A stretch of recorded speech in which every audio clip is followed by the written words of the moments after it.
But we're trying something for the first time today.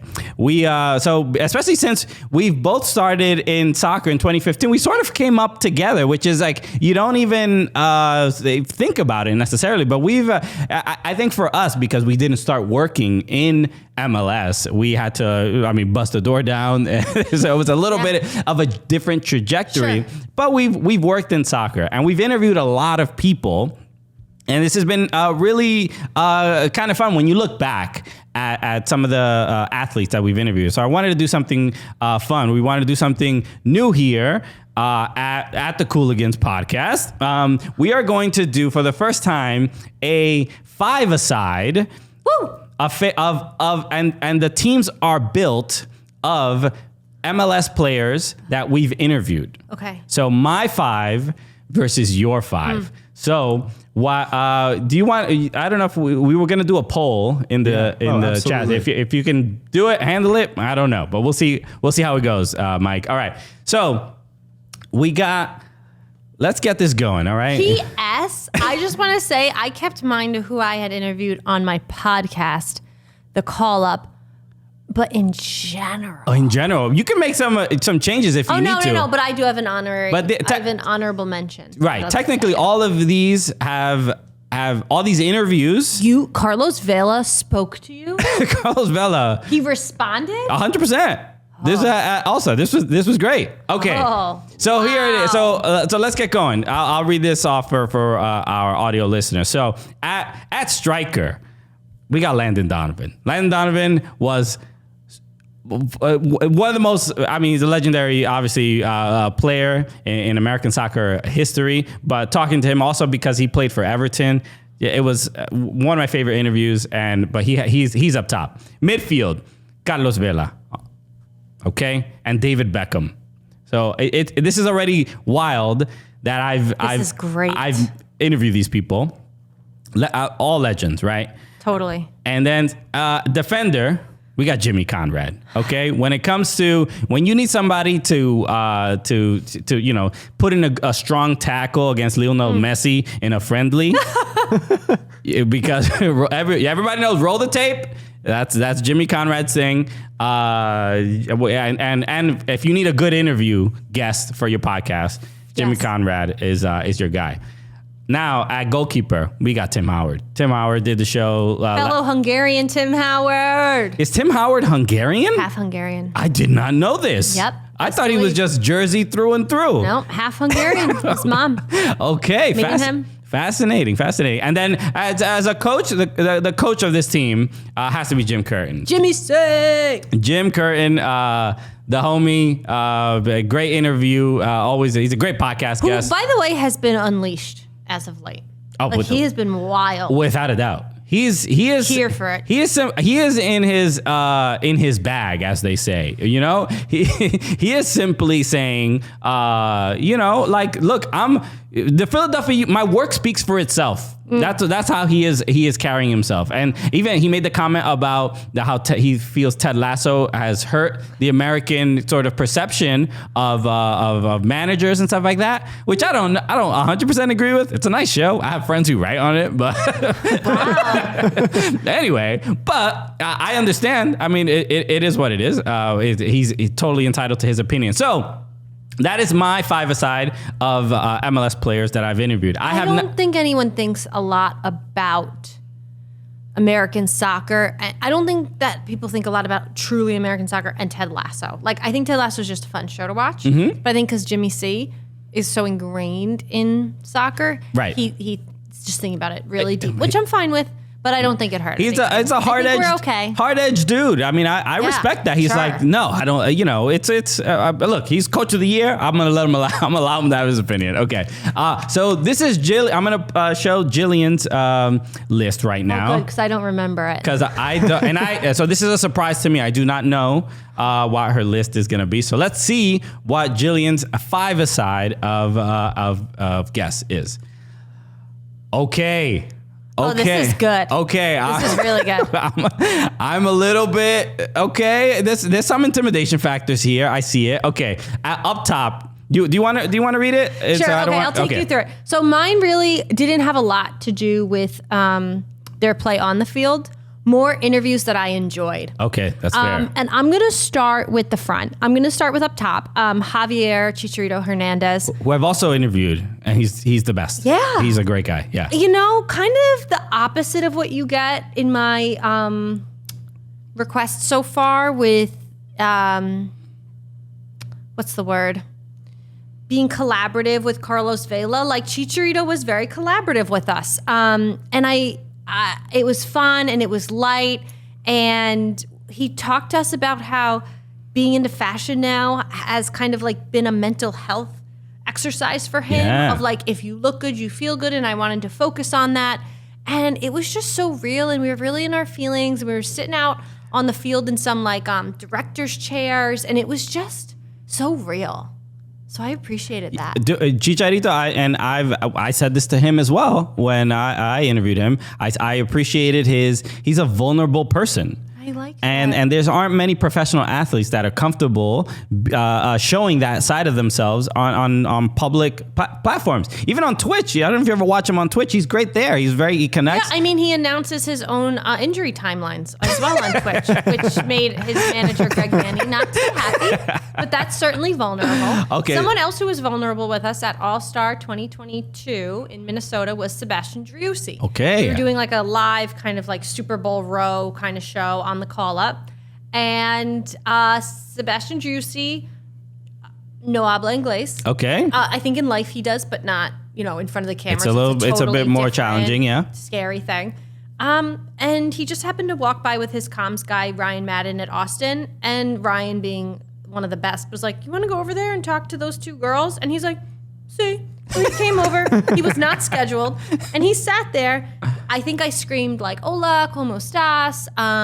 Felicidades, hola, hola, hola, in his face. And he was just like, cool as a cucumber. He sat there and he took our barrage and then he left. But I appreciated that he was putting himself in the gauntlet. Yeah. And he just came and sat there and he made an appearance on our show. And it was honestly like our favorite appearance.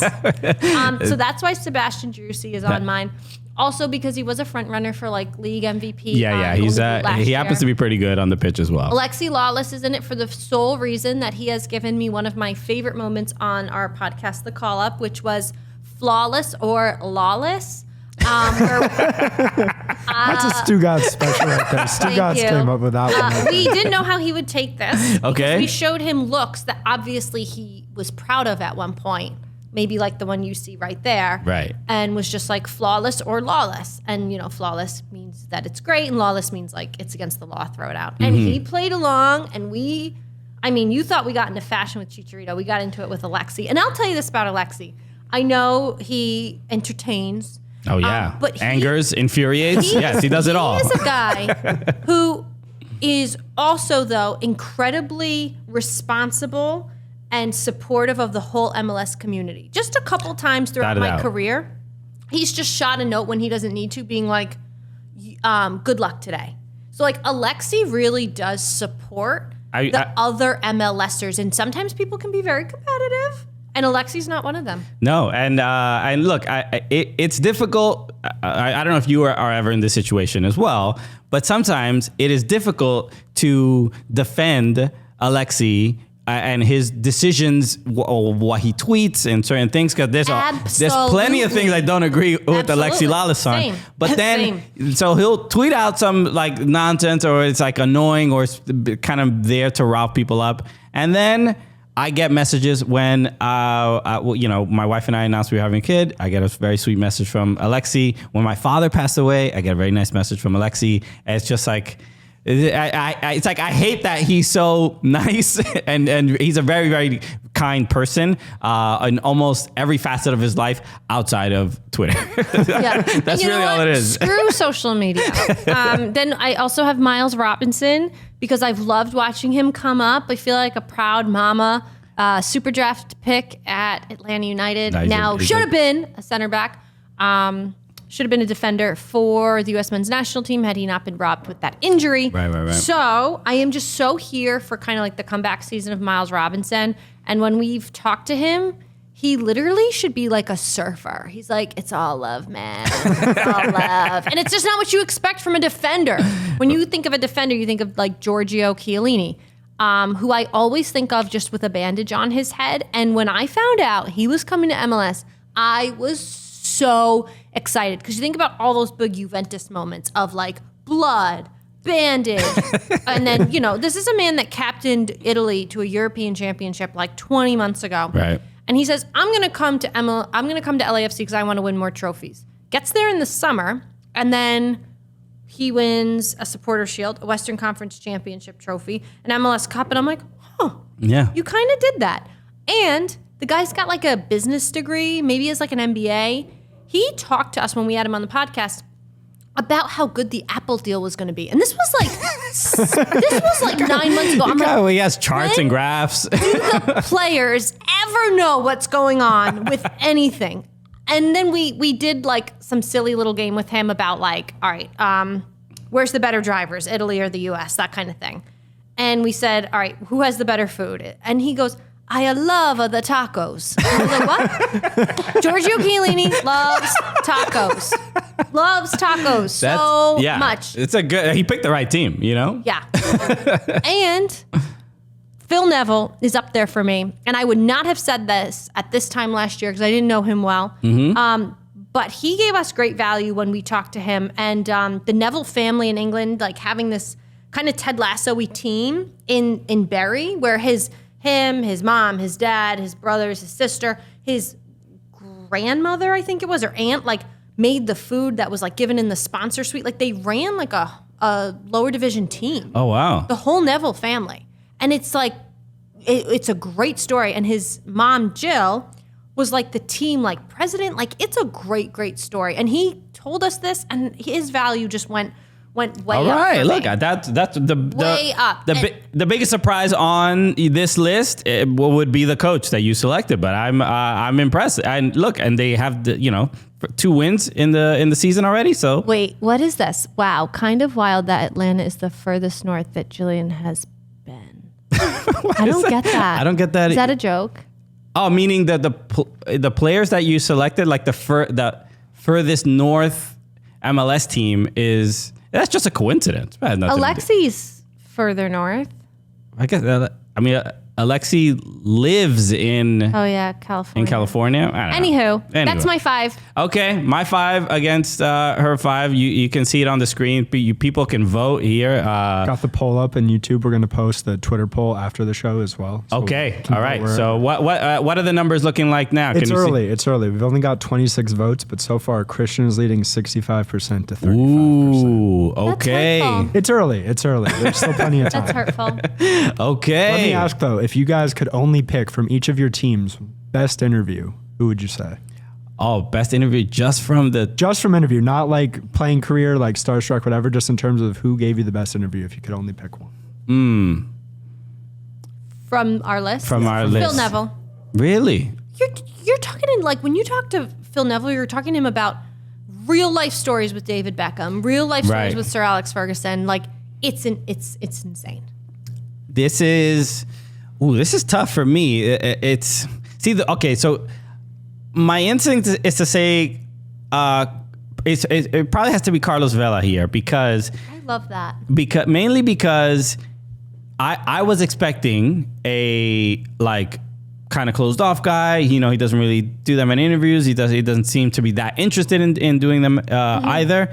And we were actually interviewing Chicharito when Carlos Vela arrived in the interview, and he kind of just jumped in on this interview, and then for probably about I remember this now. Yeah, and they gave that was great. And for like 6-7 minutes, it was both of them, and we're interviewing both of them at the same time, and they're both laughing. There was an MLS photographer that was taking photos, and we got these unbelievable photos of like us making Carlos Vela and Chicharito laugh like uncontrollably. They like. It was like, the front row of a comedy club or something like that. And we're just like absolutely cracking them up. So in this list, that moment. It has to be. That moment of Chicharito and Carlos Vela laughing at the same time and joking even amongst each other. I think a lot of people don't really get to see stuff like that Let's often. resurface it. And also though, credit to you, Christian, and to Alexis of like, that's where your value is you know how to disarm people right away. The two of you with your bilingualness, like that makes the players, that is a game changer for the players. And the fact that the two of you bring that and are able to have, I've never seen a moment like that in MLS with Chicharito and Carlos Vela. And that's credit to you guys, 100%. 110%. There it is.